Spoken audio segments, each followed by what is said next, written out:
Buenas tardes, queridos estudiantes del décimo C y D. Soy la licenciada Susana Tenorio y esta semana vamos a ver el tema de funciones. Como ustedes vieron la semana anterior, hablamos del tema de producto cartesiano y ahora vamos a ver cómo se relaciona el producto cartesiano con funciones. Aquí, igual que en el producto cartesiano, vamos a trabajar con dos conjuntos, A y B. ¿Pero qué se llama en sí una función?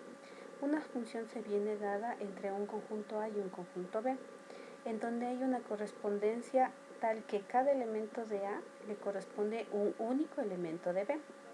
Como ustedes podían ver, en el producto cartesiano hablamos de la aplicación o relación.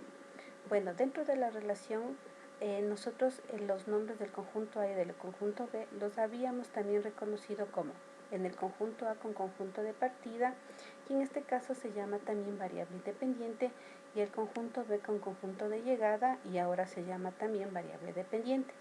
En ambos casos, X tiene que pertenecer al conjunto A y Y tiene que pertenecer al conjunto B. Como ustedes pueden ver, un elemento del conjunto A le corresponde únicamente un único elemento del conjunto B. Cuando A y B son subconjuntos de los números reales, se dice que las funciones son escalares o numéricas. Generalmente nosotros trabajamos aquí con números naturales. ¿Cómo saber o cómo identificar cuándo es función y cuándo no es función? Aquí yo he puesto 3 ejemplos del diagrama de Venn. Como ustedes pueden ver aquí, en el ejemplo A, vemos que hay elementos del conjunto A que llegan al conjunto B, pero, por ejemplo, el primer elemento tiene 2 elementos del conjunto B, el segundo elemento tiene un elemento del conjunto B, el tercer elemento tiene 2 elementos del conjunto B. En el segundo ejemplo B, nosotros tenemos otro diagrama de Venn en donde un elemento de A le corresponde a un elemento de B, y así vamos viendo en cada uno. Y en cambio en el tercero, que es el ejemplo C, tenemos un elemento de A, le corresponde un elemento de B en este caso.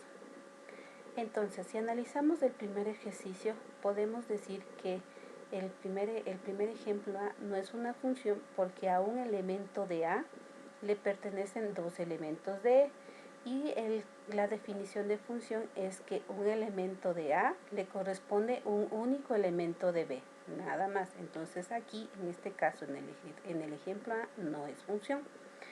En el ejemplo B, en cambio, sí podemos constatar que cada uno de los elementos de A le corresponde un único elemento de B, entonces sí cumple la condición de función.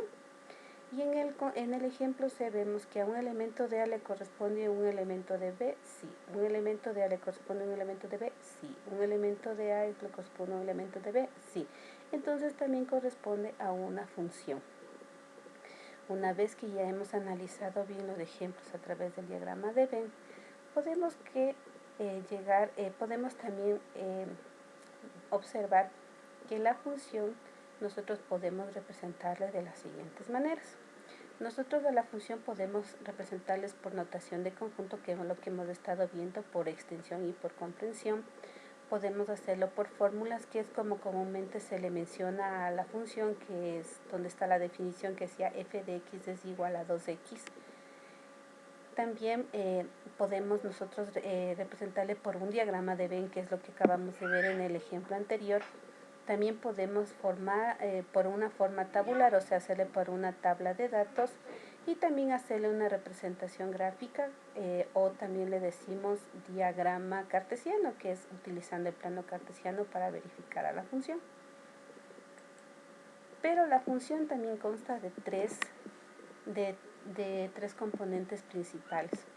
Uno que se llama el dominio, otro que es el codominio y otro que le conocemos que es el rango o imagen de la función. ¿A qué le llamamos comúnmente nosotros dominio?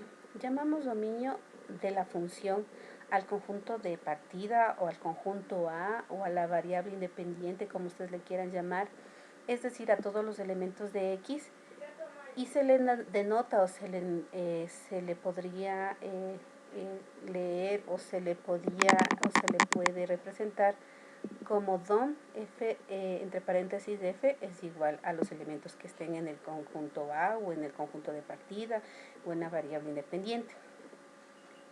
El codominio, en cambio, de una función igual llamamos a todos los elementos que conforman el conjunto de llegada o el conjunto B, o también les conocemos a los elementos en Y, y se denota o se puede escribir como codom de la función de todos los elementos que estén en B.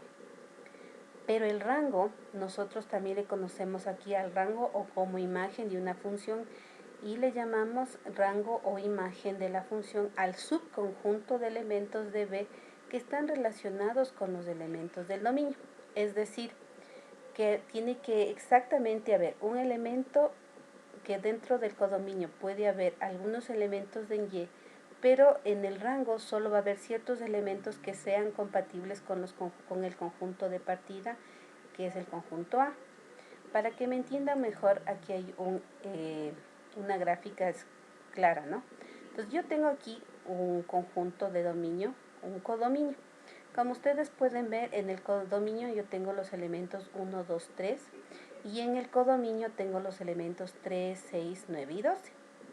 Pero los elementos del dominio solo son compatibles con el 1, 3, 2, 6 y el 3, 9, con estos tres elementos que están dentro del codominio. Como ustedes pueden ver, aquí el 12 no tiene ningún elemento que sea compatible del dominio. Entonces, por lo tanto, estos tres elementos que usted tiene aquí, que es el 3, 6 y 9, le llamamos rango. Quiere decir que estos son los elementos con los que sean compatibles los del dominio. Si queremos representar en conjuntos, podríamos decir que el dominio son los elementos 1, 2, 3. El codominio van a ser los elementos 3, 6, 9 y 12. Y el rango de la función va a ser solo los elementos con los que cumple la relación, con los que están relacionándose únicamente, que son los elementos 3, 6, 9 y 12. Recuerde que para yo reconocer un dominio o un codominio, tengo que saber específicamente qué me pide la función. Si es que la función me pide que trabajar con ciertos elementos, se les reconocerá. Pero lo importante es que usted reconozca que el dominio son todos los valores de X. El codominio son todos los valores de Y. Y el rango es un subconjunto de los valores de Y, pero que están relacionados únicamente con los elementos del dominio. No va a estar relacionado con ningún otro, solo con los elementos del dominio. O sea que tiene que cumplir la definición de función, que un elemento del conjunto del dominio tiene que pertenecerle un solo elemento del conjunto del codominio. Entonces, como cumple solo con estos tres y no con todos, se le denomina rango. Espero que les haya servido este ejemplo. Si es que hay algunas dudas, el día jueves que tenemos clases de tutorías, despejamos un poco más las dudas con ejemplos. Muchas gracias.